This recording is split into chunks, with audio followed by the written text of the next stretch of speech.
টিএসসিতে আমরা দেখেছি যে কোরআনুল করিমকে অবমাননা করে সেটাকে পুরানো হয়। এই জাতীয় দৃশ্য, এই জাতীয় ঘটনা বাংলাদেশে প্রায় ঘটে। দ্বিতীয় বৃহত্তর একটা মুসলিম দেশ এই ভূখণ্ড বাংলাদেশে, যেখানে 95% মুসলমানদের বসবাস, সেই দেশের মধ্যে আমরা প্রায় দেখি যে কোরআনুল করিমকে অবমাননা করা হয়, তুচ্ছ তাচ্ছিল্য করা হয়, কোরআনুল করিমকে পুড়িয়ে ফেলা হয়, ছিঁড়ে ফেলা হয়। আল্লাহ রাব্বুল আলামিন বলছেন যে ওয়ামাই ইউআযযিম শাআইরাল্লাহ ফাইন্নাহা মিন তাকওয়াল কুলুব। কোরআনুল করিমের কোন একটা নিদর্শনকে আপনি যত বেশি মহব্বত করবেন, এটা প্রমাণ বহন করে যে আপনি আল্লাহ রাব্বুল আলামিনকে কত বেশি ভালোবাসেন। ওয়া মান ইউআযযিম শাআইরাল্লাহ ফাইন্নাহা মিন তাকওয়াল কুলুব। যার অন্তরে, হৃদয়ে আল্লাহ রাব্বুল আলামিনের প্রতি অগাধ ভালোবাসা আছে, সে ব্যক্তি আল্লাহ রাব্বুল আলামিনের কোরআনকে ভালোবাসে। রাষ্ট্রীয়ভাবে সিদ্ধান্ত আসা উচিত, রাষ্ট্রীয়ভাবে এটি আইন হওয়া উচিত বাংলাদেশে। মুসলমানদের দিকে তাকিয়ে এই আইনটা, প্রত্যেকের এই আইনটা চাওয়া উচিত। মান বাদ্দালা দীনাহু ফাকতুলুহ।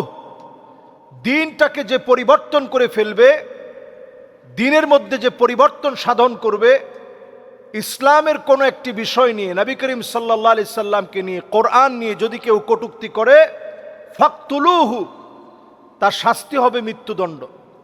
বাংলাদেশে এটি আইন করে এই শাস্তি নিশ্চিত করা উচিত।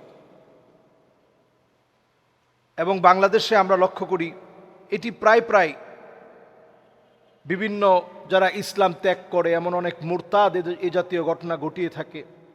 কখনো অনেক বিধর্মী নিজেকে অন্য দেশের ভিখারি সাজিয়ে শুধুমাত্র ভিসা লাভের আশায় তারা এই কোরআনুল করিমের অবমাননায় নিজেদেরকে লিপ্ত করে ফেলে। তো এই বিষয়ে পরিষ্কার আইন করে এই বিষয়টা নিয়ে শাস্তিযোগ্য অপরাধ হিসেবে এটাকে ইনশিওর করা দরকার। আমরা দেখি যে জাতীয় লোকগুলো হয়তো জেলের মধ্যে যায়, আবার 1 মাস 2 মাস 3 মাসের ভিতরে তারা জেল থেকে বের হয়ে যায়। এরপরে তারা বিভিন্ন ভিক্ষুক সেজে, ভিখারির বেশে বিভিন্ন জায়গায় তারা অ্যাপ্লিকেশন করে যে আমি আমার দেশে আমি সিকিউরিটি পাচ্ছি না, ইনসিকিউর ফিল করছি, তো আমাকে আপনাদের দেশের একটা ভিসা দিয়ে দেন। এবং দেখা যায় যে অল্প সময়ের ভিতরে সে একটা ভিসা লাভ করে। এই ভিসা লাভ করার মধ্য দিয়ে সে চূড়ান্তভাবে স্বাধীনতার কথা বলে, মুক্ত চিন্তার কথা বলে সে ইসলামের বিরুদ্ধে শুধু বিরুদ্ধাচরণ করে। সে Yajurveda, Rigveda, Samaveda, Atharvaveda, Smriti, Shruti, Upanishad, New Testament, Old Testament কোনোটা সে পুড়িয়ে ফেলে না, কোনোটা সে জ্বালিয়ে ফেলে না। সে শুধু কোরআনুল করিমের উপরে সে হামলা করে। সুতরাং এই বিষয়ে আমাদের কথা পরিষ্কার, আমরা এই জাতীয় কর্মকাণ্ডকে কখনো ছাড় দিব না। আইন যেমন আমরা হাতে তুলে নিতে চাই না, আইনের প্রতি শ্রদ্ধাশীল হিসেবে আমরা বলতে চাই বাংলাদেশে অনতিবিলম্বে এই শাস্তিযোগ্য অপরাধ, মৃত্যুদণ্ডের শাস্তিযোগ্য অপরাধ, আল্লাহর কোরআন, রসুল করিম সাল্লাল্লাহু আলাইহি সাল্লামকে অবমাননা করা, এই বিষয়ে সিদ্ধান্ত আসা একান্ত জরুরি আমাদের দেশে। আল্লাহ রাব্বুল আলামিন আমাদের প্রত্যেক মুসলমানকে এটা বোঝার তৌফিক দান করুক। কোরআন আমার সব, রসুল আমার সব।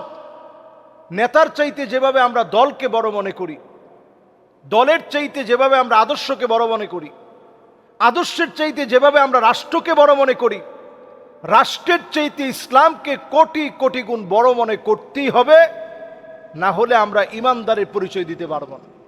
আল্লাহ তাআলা আমাদের প্রত্যেককে ইমানের দাবিতে এই জাতীয় অন্যায়ের বিরুদ্ধে প্রতিবাদ করার তৌফিক আল্লাহ তাআলা দান করুক। আসসালামু আলাইকুম ওয়া রাহমাতুল্লাহি ওয়া বারাকাতুহু।